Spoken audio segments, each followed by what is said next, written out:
in the vast, unending abyss beyond Earth's thin veil of atmosphere, silence reigns supreme.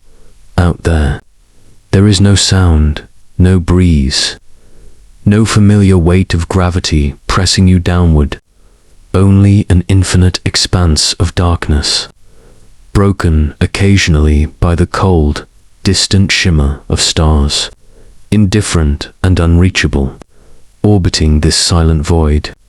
Expedition 33 moved in perfect synchrony with the planet below, a fragile sanctuary of human life, drifting through an uncaring universe.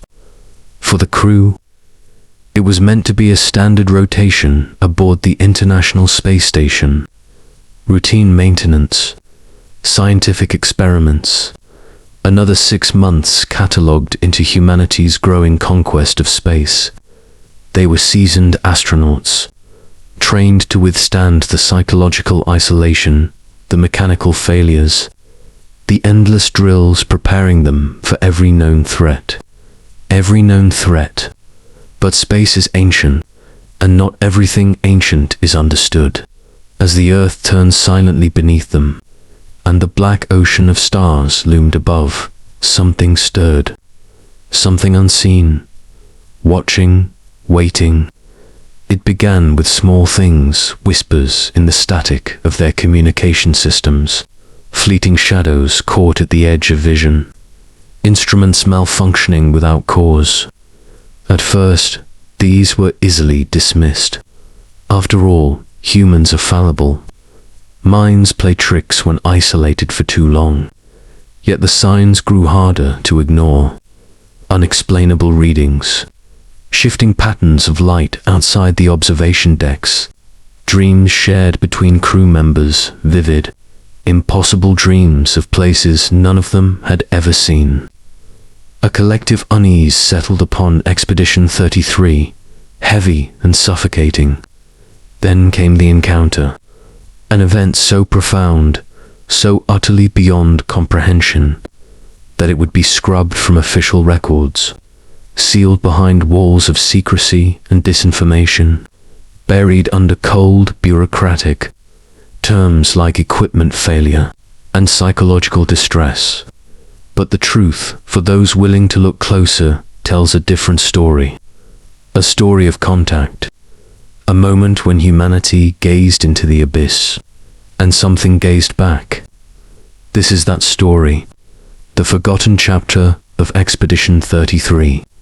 The chilling, unexplained encounter that shook 6 souls to their very core, and left echoes still lingering in the silent dark. Expedition 33 launched into the cold void of space on October 23, 2012.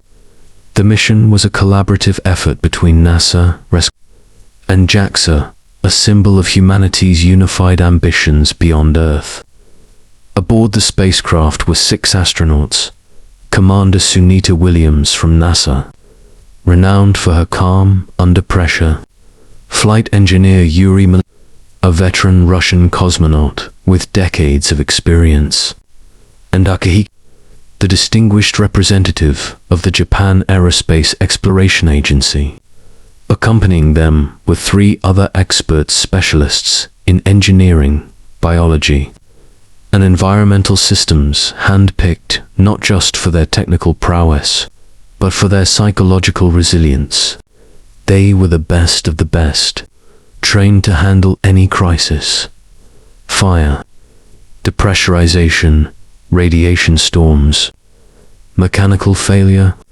Their profiles had been meticulously vetted. Their endurance tested through simulations that pushed the limits of human capability. In short, they were prepared for anything space could logically throw at them. Or so they believed. Their mission objectives were clear and, by all accounts, unremarkable. Routine maintenance of critical systems aboard the International Space Station, ongoing biological experiments, observing the effects of microgravity on human cells and tissues, tests on new forms of radiation shielding, tasks they had been rehearsing for months prior to launch, tasks considered mundane by the standards of modern space exploration. The journey to low Earth orbit proceeded flawlessly, docking procedures executed with mechanical precision. Within hours of arrival, the new crew had integrated with the expedition, 32 members, who would soon return to Earth, ensuring a seamless handover of responsibilities. For the first week, everything unfolded as expected. The station hummed with the familiar rhythms of human activity, air filtration systems maintaining breathable atmosphere, power modules cycling energy collected from the station's vast solar arrays, communication links buzzing with data and occasional calls home. Life aboard the ISS was, if not comfortable, then at least stable, predictable. But stability in space is a delicate illusion. The first anomalies were easy to overlook. A minor spike in cabin pressure, dismissed as a temporary fluctuation. A series of corrupted telemetry, readings from one of the external observation cameras, blamed on solar radiation interference. Strange patterns in the data collected from the new biological experiments, mutations in the test samples that defied expected models. Each incident was documented, analyzed, and ultimately explained or rationalized by the crew and mission control. In space, equipment fails, data glitches, instruments misbehave, such is the reality of operating in one of the harshest environments known to man. But anomalies have a way of accumulating, like pressure building deep beneath the surface of the Earth before the inevitable quake. Subtle at first, almost unnoticeable, until they are impossible to ignore. Over the next few days, more irregularities surfaced. Tools and objects would shift locations overnight. Despite strict inventory protocols, crew members reported brief sensations of being watched, fleeting impressions of movement, glimpsed out of the corner of the eye, only to turn and find nothing there. Environmental monitors registered minute temperature, drops in localized areas of the station. Unexplained by any malfunction, a creeping sense of unease began to seep into daily operations, a background tension that no one could fully articulate. The station, once a beacon of human triumph, now felt different, alive, somehow, watching. Still, the crew pressed on. Their training demanded it. Their pride demanded it.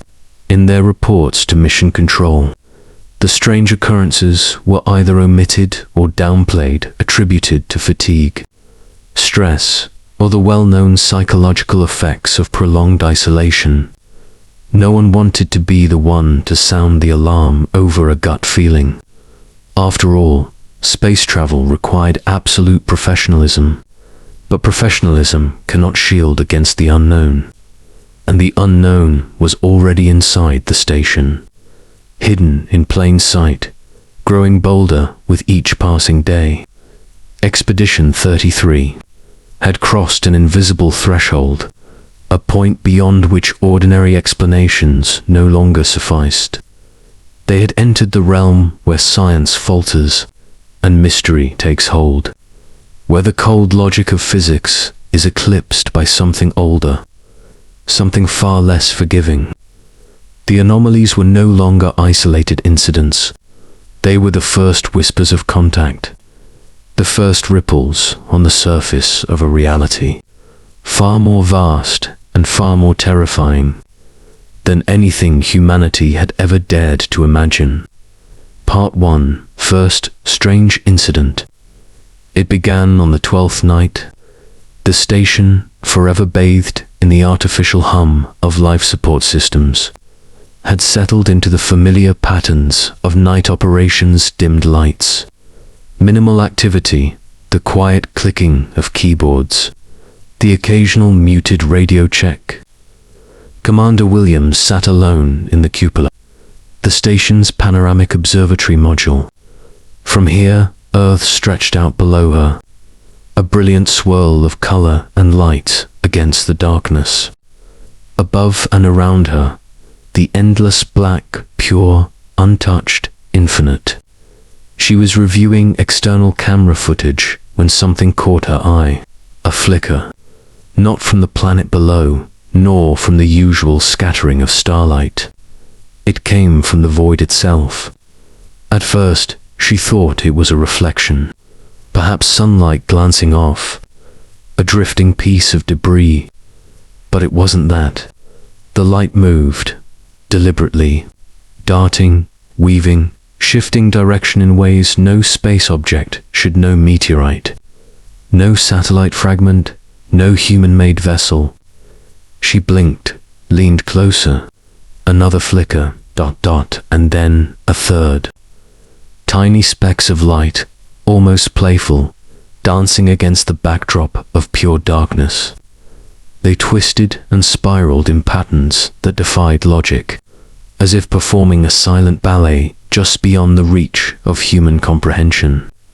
Her breath caught in her throat. Without thinking, she reached for the internal comms. Flight deck, this is cupola. I'm seeing anomalous light activity outside the observatory window. Request visual confirmation. A pause. Then static crackled over the line. Repeat, cupola. Anomalous, how? She struggled to find the words. Lights, moving around. Not a reflection.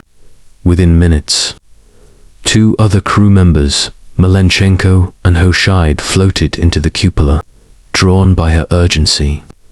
Together, they stared outward. For a moment, there was nothing. Only the cold, familiar emptiness of space. Then movement. A trio of lights appeared, flickering in a triangular formation, shifting against the blackness with an impossible grace. No inertia, no delay, as if space itself bent to their will. Hoshide whispered something under his breath in Japanese, a prayer, perhaps, or a simple word of disbelief. Malenchenko was the first to act, reaching for the external cameras to capture the phenomenon. But as soon as he activated the recording systems, the lights blinked out. Gone. As if they had never been there at all. A silence settled over the cupola, heavier than the vacuum outside. Maybe debris, Malenchenko offered weakly. But even he did not sound convinced. Debris does not move like that. Debris does not dance. Over the following nights, the sightings continued. Always at the periphery of vision. Always fleeting. Lights would flash, dart, vanish. Instruments would spike and falter. Sensors designed to track micrometeors recorded inexplicable patterns, non-ballistic movements, near-zero decay in velocity, maneuvers that defied known physics. But by the time Mission Control was alerted, and external feeds were closely monitored, the phenomena would cease. Some suggested it was cosmic rays, high-energy particles, striking the retina and creating illusions. Others blamed fatigue, stress, isolation. Yet privately, among themselves, the crew knew better. This was not imagination. This was not hallucination. They were being observed, and whoever or whatever was doing the observing remained just out of reach, just beyond human understanding.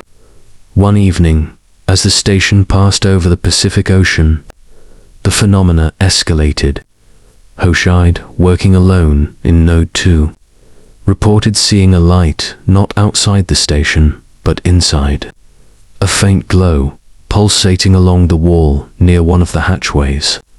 He moved closer, convinced it was a hardware issue, perhaps, a malfunctioning indicator or a reflection.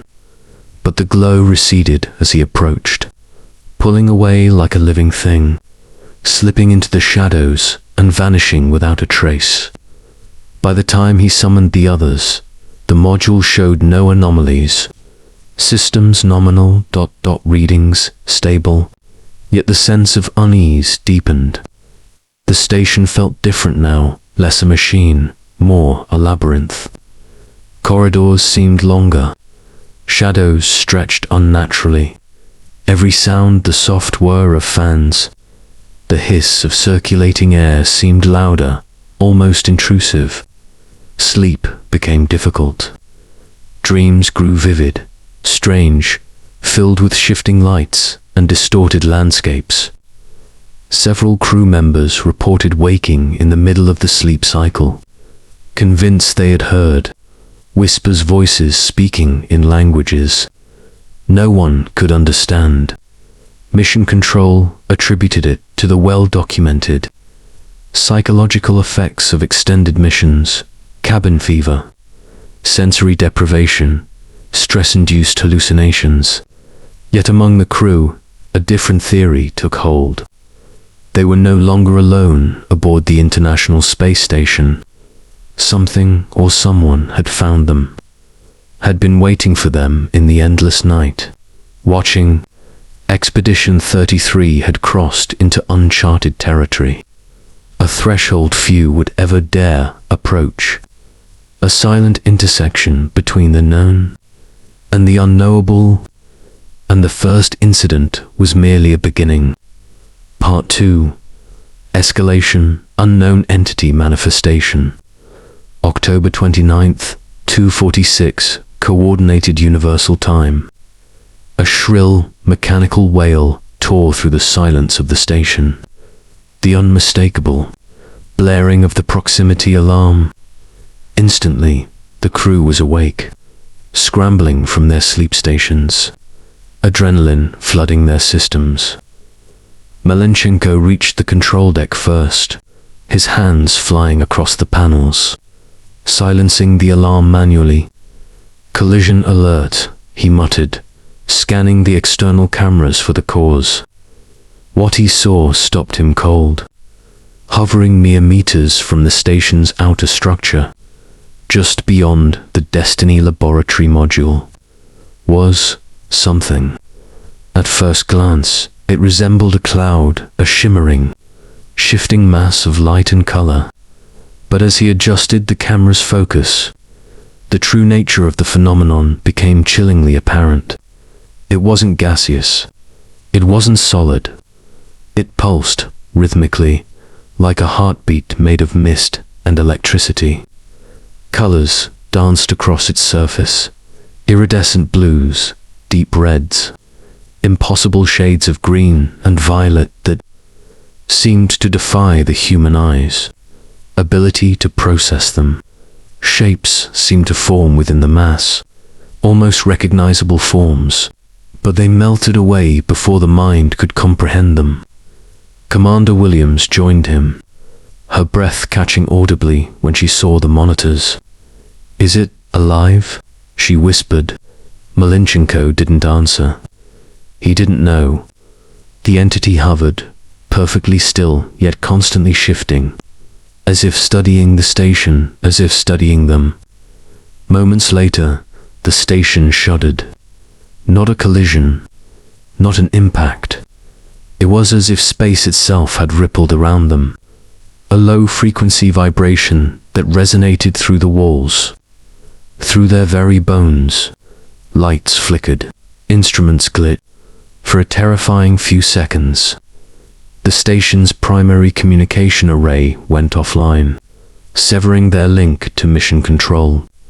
Panic threatened to break the surface, but years of training held them together. Hoshide initiated emergency protocols, while Ford attempted to reroute power. Williams, fighting to keep her voice steady, began documenting everything, recording the cameras, logging sensor data, speaking into her handheld recorder like a lifeline. "Unknown external anomaly observed," she said, her voice tight. "Entity exhibiting bioluminescence. unclear origin. Proximity, approximately 8 meters. As they watched, the mass began to move. Slowly, purposefully, it glided along the station's surface, not touching, hovering just beyond the handrails and modules. Its form stretched and compressed, as if tasting the metal, the plastic, the human presence within. Cameras captured its image, a fluctuating cloud of impossible geometries. A living Rorschach inkblot in the void. And then it changed. Filaments extended from the main mass, delicate tendrils of light probing outward. One filament brushed against the thermal blanket of the Destiny module. Instantly, the material darkened, scorched not by fire, but by something more profound, a corruption at the molecular level. As later tests would show, the crew stared, transfixed and horrified. As the entity continued its silent examination, the station's hull, hardened against micrometeoroids and radiation, seemed vulnerable against this silent intruder. Then the lights inside began to fluctuate again. A deep hum, almost at the edge of hearing, resonated through the decks. Ford reported seeing distortions in the air, brief warps, like heat waves, but colder. In the medical bay, instruments monitoring microgravity experiments spontaneously activated, logging impossible readings, negative masses, inverted vectors, thermal readings colder than the cosmic background itself. Something was rewriting the laws of physics around them, and the crew was powerless to stop it. As the minutes dragged on, the entity seemed to grow more curious or more aggressive. The tendrils grew thicker, more numerous. One filament brushed against the cupola's outer glass. The entire observatory module vibrated in response, a resonance that rattled through the bolts and rivets. A low moan that set the crew's teeth on edge. Commander Williams ordered the crew to retreat deeper into the station, sealing off non-essential modules to create additional barriers. As they floated toward the Zvesta service module, Williams looked back one last time. Through the observation port, she saw it. For a fleeting second, the entity's ever-shifting form coalesced, and what she saw froze her blood. A face. Not human. Not alien in the traditional sense. A reflection of something, of many things twisting in and out of dimensions. More idea than form, more memory than flesh. Then it was gone, melting back into shapeless light. The emergency systems engaged, and the station entered partial lockdown mode. Power was rerouted. Life support was prioritized. Manual overrides secured critical sections. Outside, the entity began to recede, withdrawing like a tide pulling away from shore. As it moved off into the blackness, the lights stabilized. The vibrations ceased. Instruments returned to baseline. And just like that, it was over. The crew floated in silence, hearts hammering in their chests. No one spoke for a long time. Eventually, Williams broke the silence. "We document everything," she said, voice hoarse. "Everything. Even what we can't explain." They agreed, unspoken and absolute. Whatever had just happened was not to be dismissed, not to be buried. Expedition 33 had made contact, but whether it was by accident or by design was a question none of them were prepared to answer. Part 3: The Encounter. Commander Sunita Williams moved with mechanical precision, her fingers inputting the emergency lockdown sequence into the console. The station's internal hatches sealed with heavy, echoing thuds, one by one, like the slow beat of a funeral drum. Yet even as the systems responded, A terrible knowledge gnawed at her. Walls and steel would not protect them from what was outside. She floated back toward the observation module, drawn almost against her will. The others followed in silence, their eyes wide, their faces pale and uncomprehending. Through the thick, reinforced windows of the cupola, the abyss of space stared back at them, cold, silent, unforgiving. But it was no longer empty. Forms unmistakably humanoid drifted beyond the glass, not solid beings of flesh and blood, but constructs of light. Their outlines wavered and shifted, as if they were woven from living plasma, each movement releasing faint ripples through the surrounding void. No one spoke. No one dared to breathe too loudly. Time itself seemed to stretch and bend, every second dilating into eternity. Their heartbeats thundered in their own ears. The figures, 6 of them, hovered in a slow, deliberate formation, mirroring the number of astronauts aboard Expedition 33. Their faces, if they could be called that, were featureless, glowing masks devoid of eyes, mouths, or emotion. Yet somehow, the crew could feel their gaze, an invasive, probing, peeling back layers of memory, thought, and fear. Malenchenko clutched at the railing to steady himself. Ford muttered a prayer under his breath, words lost in the low hum that now filled the cupola, vibrating deep within their bones. Then, without warning, one of the entities moved closer. It drifted so near that the station's window panels began to tremble, tiny motes of frost forming along the edges of the reinforced glass. The entity raised an arm, or what passed for one, and pointed directly at Williams. She felt it in her mind before she saw it. A pressure, a presence, an overwhelming certainty that she was being invited or commanded. Her hand, as if possessed by an unseen force, reached forward and touched the window. The glass was freezing to the touch, but she couldn't pull away. A pulse of light surged from the entity, passing through the barrier without resistance, slamming into her body. She gasped, but made no sound. The world around her dissolved. In an instant, she was no longer inside the IS. She was somewhere else, suspended, in a limitless void of swirling light and shifting geometries that made no logical sense. Time fractured around her. Memories bled into the present. Sounds and colors merged into something indescribable. And in the heart of it all, she saw them. The beings, not as ghosts of light, but as entities ancient beyond reckoning. Consciousnesses that existed outside the petty confines of three-dimensional existence. They spoke not with words, but with flashes of understanding that seared themselves into her mind. Visions of Earth, as seen from a distance. Visions of humanity's future, not all of them good. A timeline branching endlessly, some thriving, others ending in fire and silence. They showed her the fragility of her species. They showed her how thin the veil of civilization truly was. And then, just as suddenly, she was back, gasping, floating before the window, her crewmates staring at her with horror and confusion.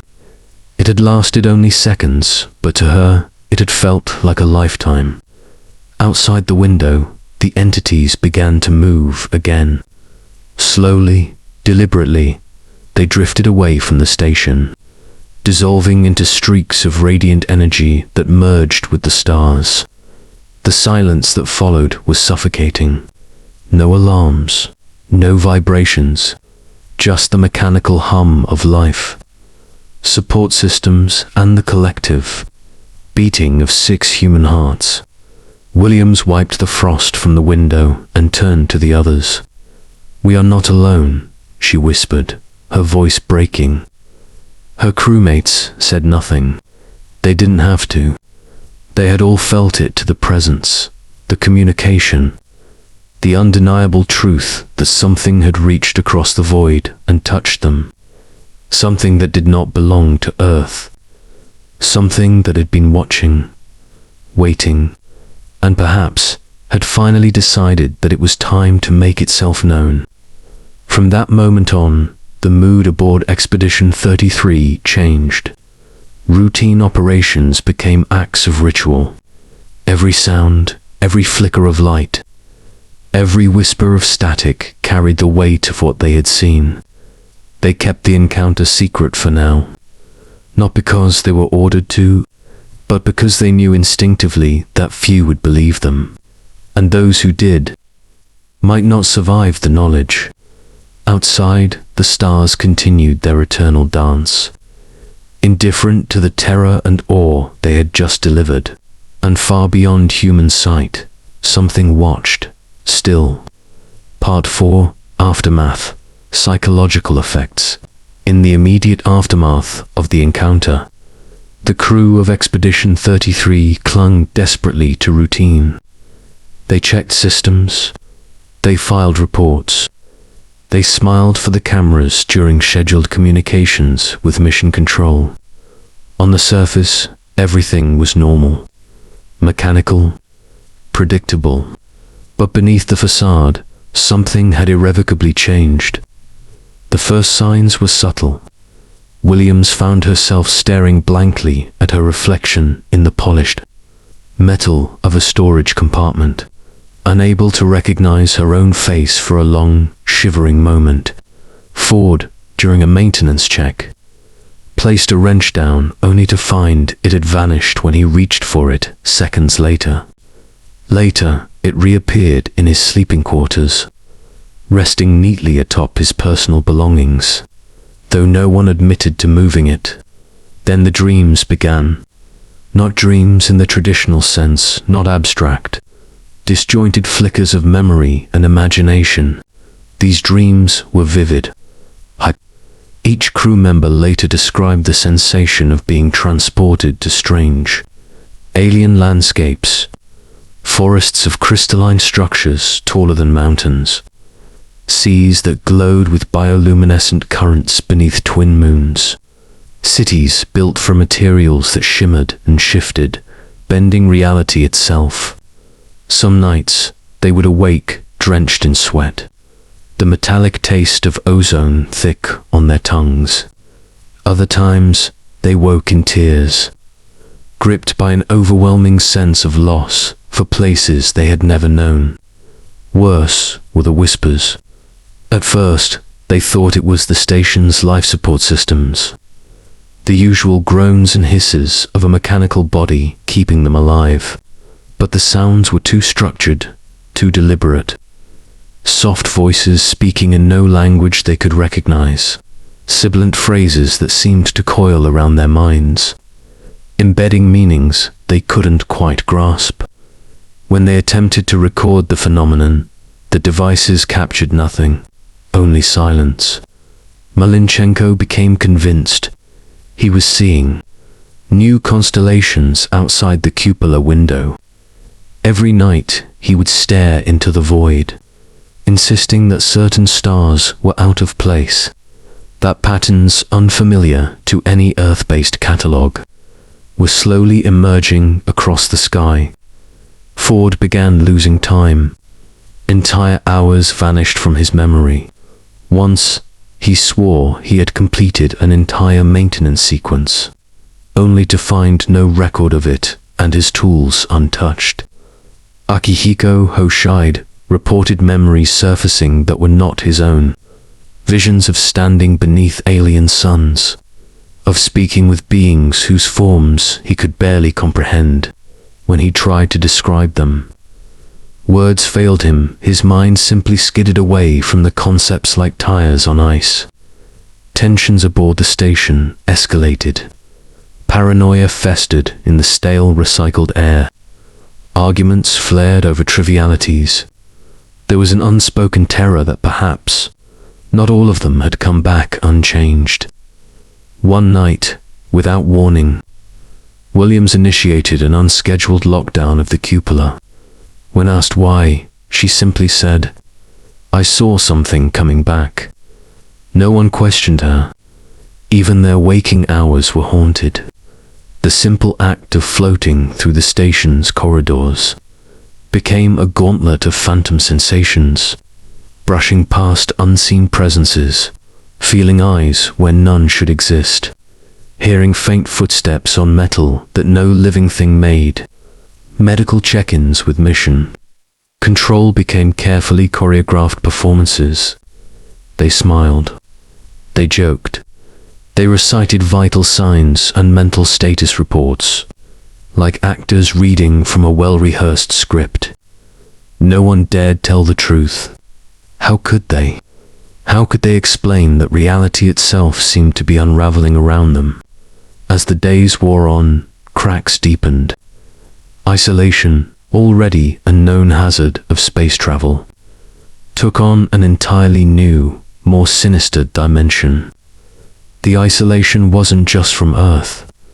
It was from their own perceptions of what was real. Williams kept a journal, though the entries grew more frantic and fragmented. One read, "We are being rewritten," one thought at a time, like editing a book by rearranging its words until it tells a new story. Another scribbled in a shaking hand. They didn't just visit, they left something behind. By the third week after the encounter, all 6 astronauts reported symptoms of what mission psychologists might term perceptual dysphoria, but none had ever seen cases so severe. The line between dream and wakefulness blurred beyond recognition. Sometimes, they swore they glimpsed each other flickering momentary.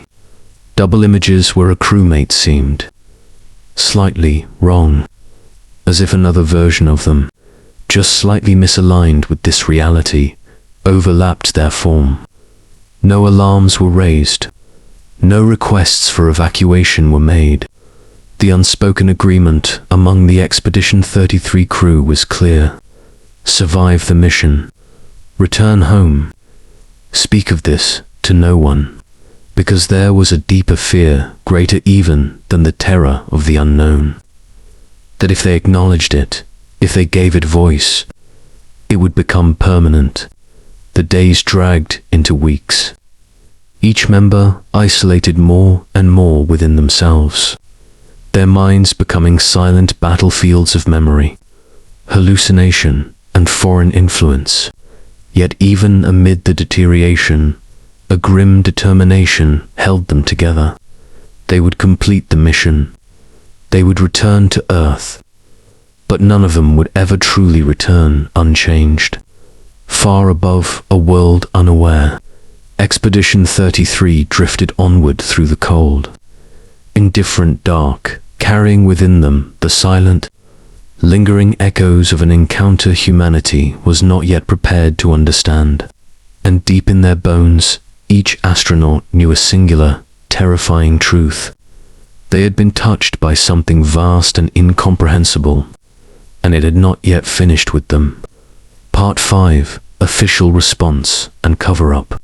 Upon their return to Earth, the reunion that usually marked the end of a successful mission was conspicuously absent.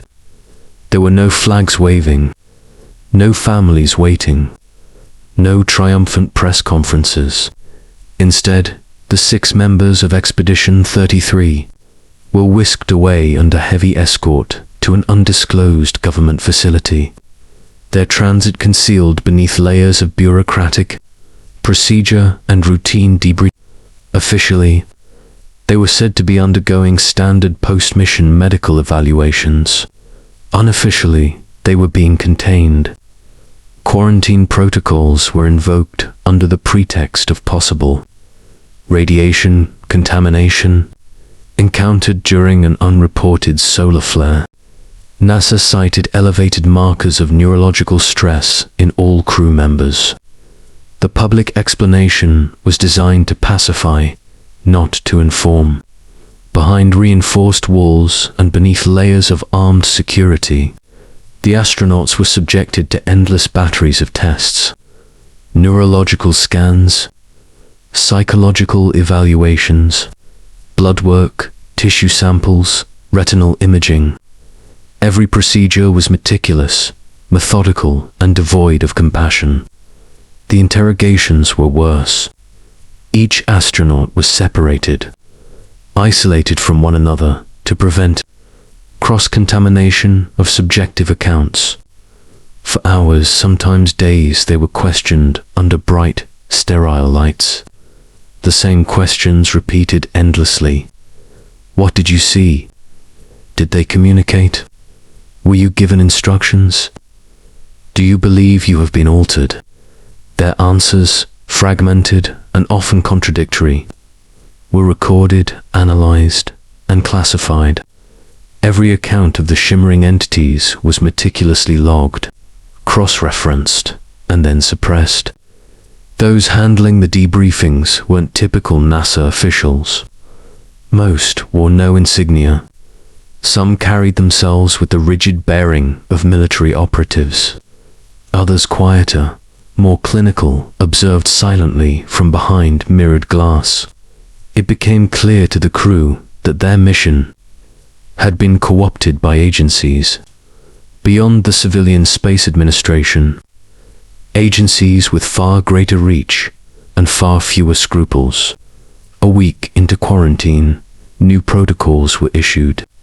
Terms like post-encounter neurological syndrome PENS were invented, sanitized language to explain away the hallucinations, the memory lapses, the psychotic breaks. The public was fed carefully crafted statements about the psychological toll of long-duration space.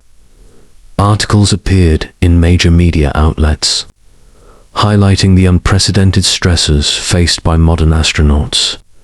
Speculative pieces suggested that Expedition 33 had encountered an unusually severe geomagnetic anomaly, causing temporary cognitive disturbances.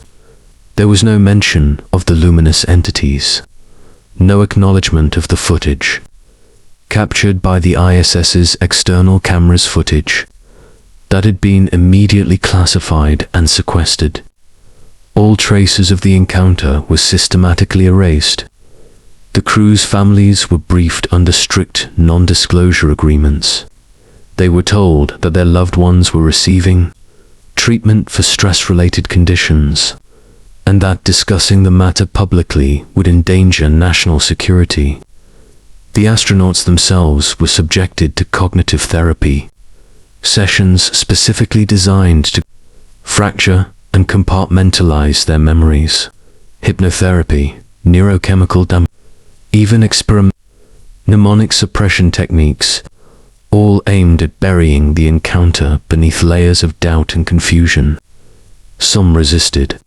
For a time, Ford attempted to smuggle out fragments of his recollections by writing them into coded letters to his brother. Williams kept a hidden journal, meticulously recording the sensations that still plagued her. The whispers, the visions, the unsettling certainty that they had been changed. But resistance was futile. Every communication was monitored. Every attempt at independent documentation was intercepted. Eventually, under the weight of isolation, constant surveillance, and subtle psychological pressure, the crew fell silent. Not because they no longer remembered, but because they had been made to doubt the reality of what they had seen. Their memories were reshaped, recontextualized as delusions brought on by when they were finally released months later, it was under strict conditions. Public appearances were tightly scripted. Their accounts of the mission were reduced to bland, technical summaries. Any deviation from the approved narrative resulted in immediate consequences: threats of legal action, revocation of pensions, and veiled warnings about unfortunate accidents. In official NASA archives, Expedition 33's mission logs contain no mention of the encounter. Telemetry data from the ISS during the relevant period is missing due to a system malfunction. Video records are redacted. Communications logs are incomplete. In public memory, Expedition 33 became just another routine. Rotation aboard the International Space Station. A footnote in the long, proud history of human space exploration, but among certain circles whispered about in the dim corridors of black-budget projects and secret military installations, the name Expedition 33 carries a different weight. A warning, a reminder that there are things orbiting just beyond the reach of human understanding. Things that, when confronted directly, shatter not just the mind, but the very structures of consensus reality. To this day, none of the surviving crew members have spoken publicly about what truly happened. Those who tried or who hinted at the truth disappeared quietly into obscurity, institutionalized, discredited, forgotten, and somewhere, in a secured archive, known only to a handful of shadowed individuals, the footage remains. The silent, shifting shapes caught by the station's cameras. The impossible encounter that no official will ever acknowledge. Expedition 33 reached beyond humanity's known limits, and in doing so, they glimpsed the vast, alien architecture that lies behind the thin veil we call reality. They were not meant to see it, and the world was not meant to know. What did Expedition 33 truly encounter? Was it a hallucination born from the isolation of space? Or was it the first contact with a non-human intelligence? Watching from the cold, endless dark, as the astronauts returned to Earth, their memories remained clouded, their minds shattered by what they had seen, or perhaps by what they thought they had seen. But no matter how hard they tried to piece it together, one truth lingered. Some things are better left unspoken. The official records remain sealed. The footage never saw the light of day, and the question still hangs in the air. What is out there, waiting in the void? Some questions are never meant to be answered. If you found this story intriguing, don't forget to like, share, and comment below. What do you think happened to the crew of Expedition 33? Do you believe they encountered something? Or was it simply the mind playing tricks? Let us know your thoughts. We love hearing from you.